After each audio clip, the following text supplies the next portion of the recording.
The silent Dawn Commander Jiang Wei floated in the observation deck of the Luna station, watching Earth rotate slowly beneath him. The blue marble looked peaceful from up here, deceptively calm for a world that housed 10 billion souls. His coffee had gone cold hours ago, but he barely noticed. Something was wrong with the readings from deep space. The anomaly had started 3 days ago.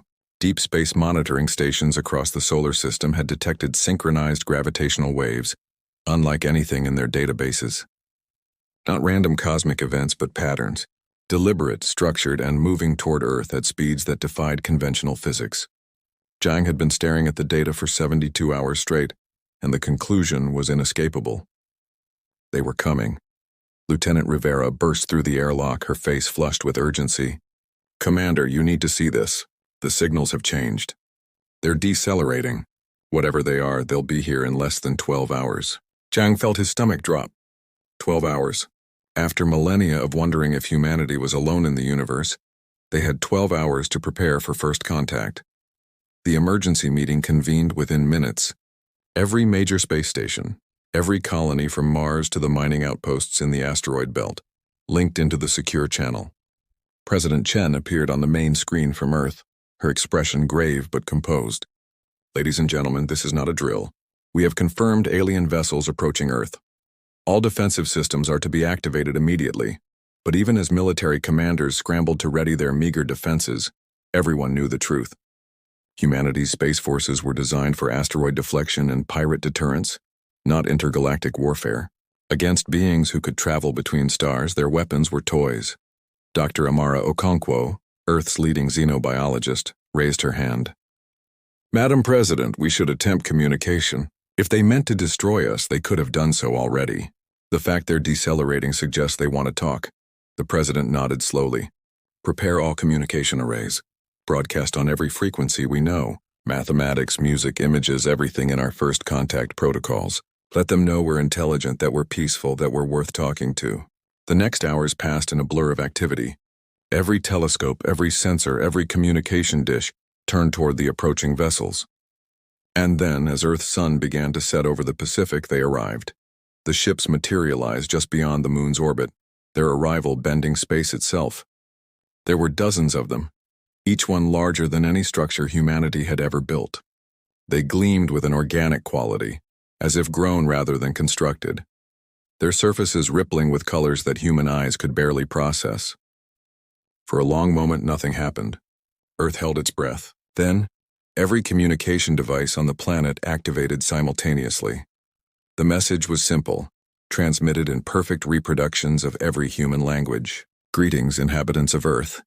We are the hegemony of aligned worlds. Your species has been evaluated and found to be in violation of Galactic Statute 7. Uncontrolled expansion, environmental destruction, and aggressive technological development. You have 48 hours to surrender your sovereignty to the hegemony or face immediate pacification." The transmission ended as abruptly as it had begun. In homes, offices, and public spaces across Earth, 10 billion humans stood in stunned silence. First contact had finally happened, and it was an ultimatum. President Chen's response was swift. She appeared on every screen, her voice carrying the weight of humanity's future. "People of Earth, we have received a demand for our surrender from an alien force. Let me be clear. Humanity does not surrender. We will talk. We will negotiate, but we will not simply hand over our freedom to anyone, no matter how powerful they appear." The reaction was immediate and mixed. Some called for immediate submission, arguing that resistance against such advanced beings was futile. Others demanded Earth fight to the last breath. But most simply waited, uncertain and afraid as their leaders tried to navigate an impossible situation. In the depths of military bunkers, generals studied the alien ships with growing despair. The technology gap was insurmountable. Weapons that could destroy asteroids wouldn't even scratch those hulls. Earth's entire nuclear arsenal might not dent a single vessel. Meanwhile, Jiang Wei noticed something odd in the sensor readings. The alien ships were scanning Earth continuously, but they seemed particularly interested in certain locations, not military bases or population centers, but seemingly random points across the globe. Rural areas, ocean depths, mountain ranges, places where nothing significant existed. He shared his findings with Dr. Okonkwo, who had been analyzing the alien message. "Commander, there's something strange about their ultimatum. she said, her brow furrowed in concentration. They claim we're violating their statutes, but they're not actually telling us what they want us to change. It's like they expect us to simply cease existing as we are. That's when the realization hit them both simultaneously. The aliens didn't want to conquer Earth. They wanted to eliminate humanity as a potential threat. As the 48-hour deadline approached, something unprecedented happened. Every government, every corporation, every research facility on Earth began sharing their data freely. Ancient rivalries were set aside. Classified technologies were revealed. Humanity faced extinction, and suddenly the things that had divided them seemed insignificant. Scientists worked around the clock, analyzing every bit of data about the alien vessels. Engineers retrofitted civilian technology for military purposes. And deep in quantum research laboratories, projects that had been theoretical suddenly received unlimited resources. Dr. James Hartley, a quantum physicist who had spent decades being ridiculed for his theories about consciousness and quantum entanglement, suddenly found himself at the center of Earth's most desperate project. His research suggested that human consciousness itself might be the key to everything. You see, he explained to a room full of world leaders and scientists, human brains generate quantum fields that are unique in nature. We've always thought it was just a biological quirk, but what if it's more? What if human consciousness itself is a force that these aliens fear? The theory was insane, but they had nothing else. With 24 hours remaining, Earth began an experiment unlike anything in human history. Using every quantum transmitter on the planet, they would attempt to create a synchronized consciousness field. Not mind control, not telepathy, but something subtler, a resonance that would demonstrate humanity's unique potential. The preparation was frantic. Meditation centers, religious institutions, and community groups were all recruited. The message was simple. At the designated time, every human on Earth would focus their thoughts on a single concept: unity, survival, defiance. As the deadline approached, the alien vessels moved closer, their weapon systems activating. The hegemony broadcast one final message: your time is up. Surrender or be destroyed. President Chen's response echoed across the solar system. Humanity chooses a third option. We choose to show you who we really are. At exactly noon Greenwich Mean Time, 10 billion humans fell silent. Not the silence of death or surrender, but the silence of absolute focus. In that moment, something extraordinary happened. Every quantum monitor on Earth spiked simultaneously. A wave of pure consciousness rippled outward from the planet, washing over the alien fleet. The effect was immediate and shocking. The alien vessels, so confident and threatening moments before, began to wobble in their formations. Their smooth, organic hulls rippled with distress. Inside the lead vessel, the hegemony commanders felt something they had never experienced before. The humans weren't attacking, weren't defending. They were simply existing, but their existence was overwhelming. Each human mind was a small flame, insignificant alone. But 10 billion flames burning in harmony created a light that outshone stars.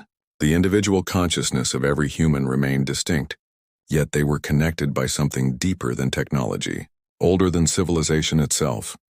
The hegemony had conquered 1,000 worlds, faced species with technologies beyond human comprehension, but they had never encountered anything like this.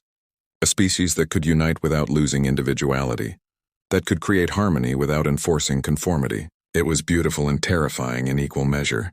The silence stretched for minutes that felt like hours. Then slowly, the alien weapons powered down. When silence became thunder, the aftermath of humanity's silent demonstration sent shockwaves through both species. The hegemony fleet hung motionless in space, their previous aggression replaced by what could only be described as confusion. Inside the command vessel, Supreme Coordinator Thexval studied the readings with growing unease. In 3 millennia of galactic dominance, the hegemony had never encountered anything like this. Jiang Wei watched from Luna Station as the standoff continued. The quantum field generated by humanity's focused consciousness had dissipated, but its effects lingered. The alien vessels seemed almost cautious now, their scans more tentative, their movements less threatening. We actually did something to them, Lieutenant Rivera whispered in amazement. Whatever that was, it worked, but Dr. Okonkwo wasn't celebrating yet. She studied the alien behavior patterns with scientific precision. They're not retreating, she observed. They're recalculating. We've shown them something unexpected. But that doesn't mean they've given up. Her assessment proved accurate when a smaller alien vessel separated from the fleet and approached Earth's atmosphere. It stopped just outside the orbital defense perimeter and transmitted a new message. This time, the communication was different. Instead of demands, it carried something that might have been curiosity. Humans of Earth, your demonstration was unprecedented. The hegemony requests direct communication with your representatives. We must understand what you are. President Chen assembled a contact team within hours.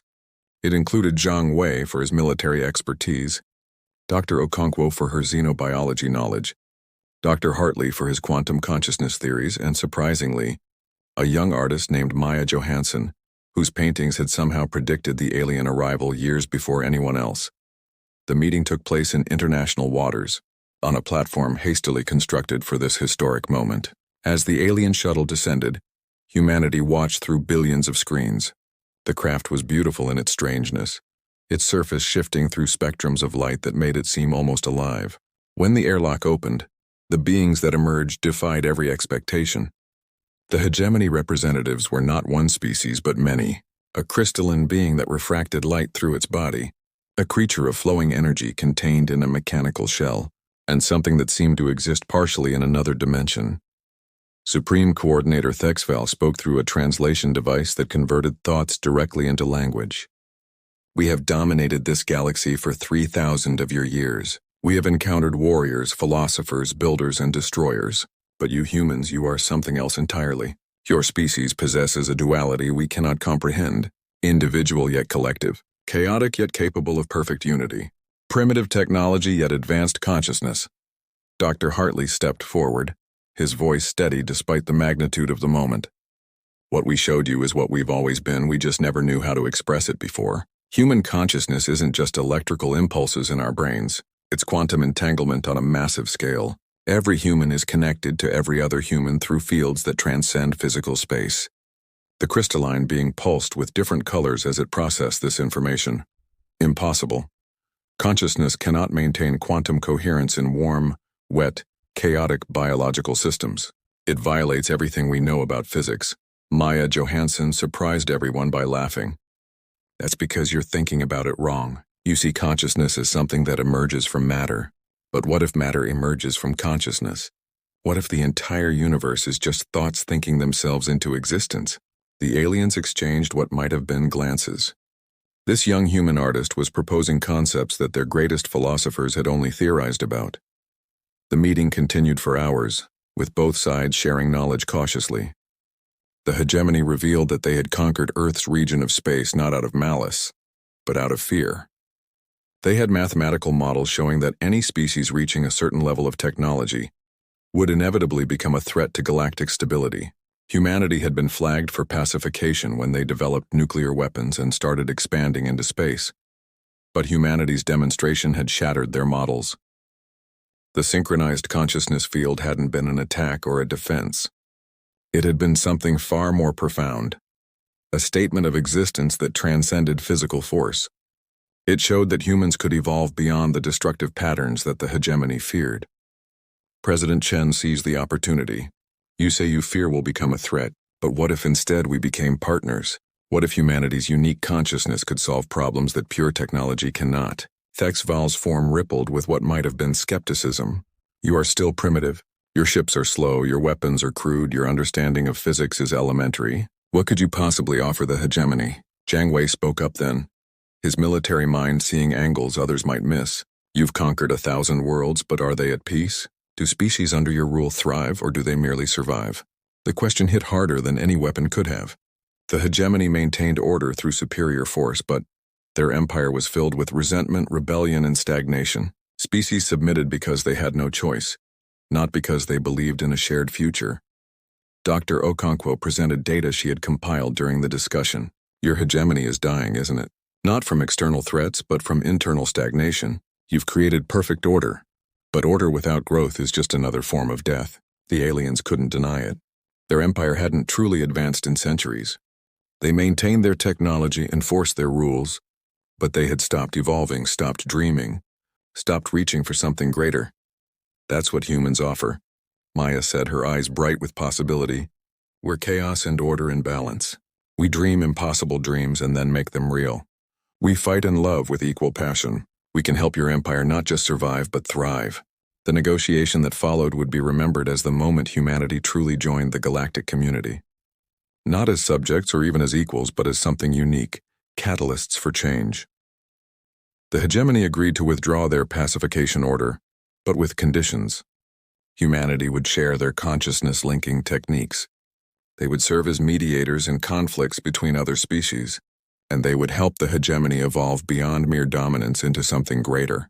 In return, humanity would receive technological knowledge, protection from other threats, and most importantly, the freedom to remain themselves.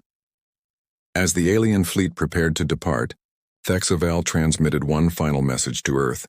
We came here to silence you, to end what we saw as a threat, but your silence became thunder, showing us truths we had forgotten. The galaxy will remember this day not as when humanity surrendered, but as when they taught the conquerors how to truly live. The transformation that followed was rapid and remarkable. Human consciousness techniques spread throughout the hegemony, not replacing their technologies but enhancing them. Species that had been enemies for millennia found common ground through shared experience. Art, music, and creativity flowed through an empire that had known only efficiency. Earth became a pilgrimage site for beings seeking to understand the paradox of human nature. How could a species barely out of their Stone Age possess such profound consciousness abilities? The answer, humans explained with characteristic humor, was that they had never stopped being children at heart. They questioned everything, imagined impossible things, and refused to accept that anything was truly impossible. Within a year, the change was undeniable. The hegemony still existed, but it was transforming into something new. Not an empire built on fear, but a community built on understanding. Species retained their individuality while sharing in something greater, and at the center of it all was Earth. No longer a backward world marked for conquest, but a beacon of possibility. Humanity had faced extinction and responded not with weapons or surrender, but with the full force of their consciousness. They had shown the galaxy that true strength didn't come from technology or military might, but from the ability to remain united while celebrating diversity, to create harmony without losing individuality. The children of Earth had looked into the face of annihilation and chosen to sing instead of scream.